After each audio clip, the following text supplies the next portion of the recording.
Hello বন্ধুরা, আজকে তোমাদেরকে কিভাবে সার্কেল করতে হয় সেটা শেখাবো। একটা বেসিক জিনিস।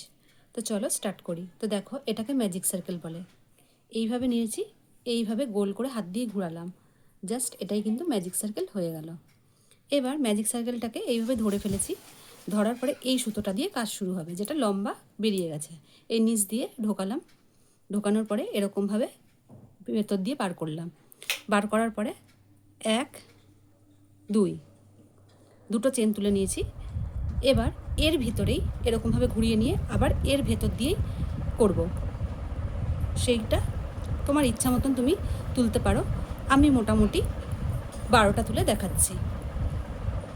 যেটা প্রথম চেন তুলেছিলাম ওটাকেও কিন্তু ধরবো। তো সুতরাং একটা হলো 1 2, মোট 3টে হলো এবং 12টা করব।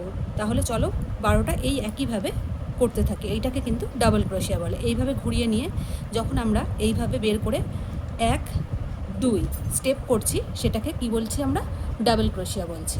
তো চলো এইভাবে পুরো রাউন্ডটা করে। তো দেখো, মোট আমি 12টা কিন্তু ডাবল ক্রোশিয়া তুলে নিয়েছি এই ম্যাজিক সার্কেলের মধ্যে। এবার এই যে ম্যাজিক সার্কেলের যে সুতোটা ছোট, সেটাকে জাস্ট এরকম করে টানবো। আর দেখো, এটা ছোট হয়ে যাচ্ছে। যতটা টানবে তত ছোট হতে থাকবে। তো ভালো করে এরকম টেনে ছোট করে একদম স্মল করে দিলাম যতটা অবধি সম্ভব। এবার আমরা কি করব, এই যে প্রথম চেনটা তুলেছিলাম এই চেনটার মাথা দিয়ে এটাকে জাস্ট বের করে এরকম ঢুকিয়ে দেবো।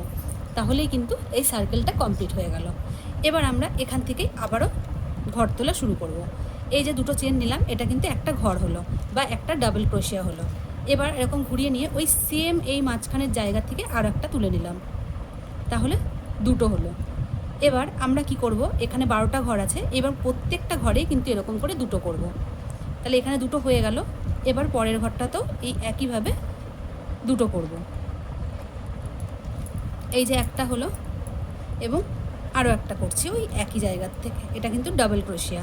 তাহলে এইভাবে দুটো দুটো করে প্রত্যেকটা ঘরে করব। অর্থাৎ 12টা ঘর আছে, তাহলে 12টা ঘরে 24টা হবে। দুটো দুটো করে যেহেতু হচ্ছে, তাই ডাবল ক্রোশিয়া করে, তাই এটা 24টা হয়ে গেল। তো চলো পুরো রাউন্ডটা কমপ্লিট করে আসি।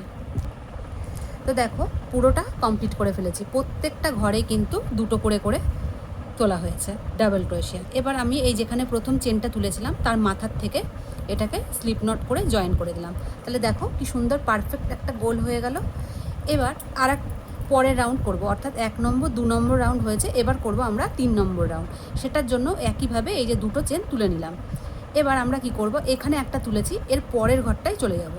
পরের ঘরটাতে আমরা দুটো তুলব, অর্থাৎ প্রথম ঘরটায় একটা তুলব এবং পরের ঘরটায় দুটো তুলব। এইভাবে কিন্তু এই রাউন্ডটা কমপ্লিট করব। দেখো, প্রথমটা যেটা দুটো চেন তুলেছি সেটা 1 নম্বর হলো, তারপরের ঘরে দুটো এবং তারপরের ঘরে আবারও একটা। তাহলে এবার কি হবে, দুটো হবে। পরের ঘরটাতে আবারও দুটো করে তুলব ডাবল ক্রোশিয়া। তো এইভাবে আমরা কিন্তু এই পুরো রাউন্ডটাকে কমপ্লিট করব। অর্থাৎ এখানে যে 24টা ঘর আছে, এই 24টা ঘরে কিন্তু একটাতে হবে একটা, একটাতে হবে দুটো, এরকম করে করে পুরোটা কমপ্লিট হবে। তো চলো কমপ্লিট করে ফেলি। তো তাহলে দেখো, এইভাবে একটা একটা করে কিন্তু এটা কমপ্লিট করে ফেলেছি। একটা দুটো এই লাস্টে এসেও কিন্তু দেখো দুটো, যেহেতু একটা দিয়ে শুরু করেছিলাম তাই কিন্তু দুটোতে এসে শেষ হয়েছে। এবার এই একইভাবে 2 নম্বর ঘরটায়, মানে যেটা চেন তুলেছিলাম ফার্স্ট, সেটার সাথে এটাকে স্লিপ নট করে দিলাম। দেখো এই রাউন্ডটা কিন্তু কমপ্লিট হয়ে গেল। তো তাহলে এইভাবে সুন্দর করে আমরা একটা সিম্পল রাউন্ড তৈরি করতে পারি। এবং কোথা দিয়ে তুলেছি আর কোথায় যে আটকেছি সেটাও কিন্তু বোঝা যাচ্ছে না। তো কেমন লাগছে আমার কাজটা? যদি ভালো লেগে থাকে অবশ্যই কিন্তু লাইক অ্যান্ড সাবস্ক্রাইব করে রাখতে হবে আমার চ্যানেলটাকে, এরকম সুন্দর সুন্দর ট্রিক্স পাওয়ার জন্য। বাই বাই বন্ধুরা।